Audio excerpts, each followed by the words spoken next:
রাজ্য জুড়ে দুর্যোগ, তার মধ্যেই দুই কারখানায় বিদ্যুৎপৃষ্ট হয়ে দুজনের মৃত্যু হলো।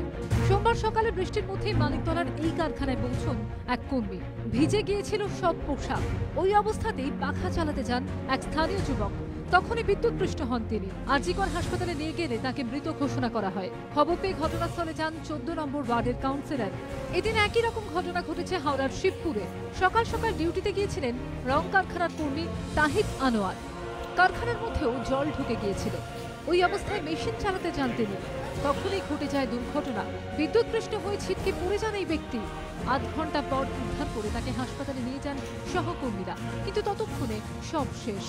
আমরাও সেটা মনে করি যে হাত থেকে তারটাকে খুলে দিয়ে সঙ্গে সঙ্গে আমরা হসপিটালে এসে পড়েছিলাম। ডাক্তার তখন ডেকে টেকে তারপর আমাদের যখন যাই তখন বলে যে উনি এক্সপায়ার করেছেন। আমাদের যতদূর ধারণা সেটা হচ্ছে বিদ্যুৎপৃষ্ট হয়েই মানে কারখানার মধ্যে। প্রবল বৃষ্টির জেরে এদিন উত্তর কলকাতার মুরারিপুকুরে ভেঙে পড়ে পুরনো বাড়ির একাংশ।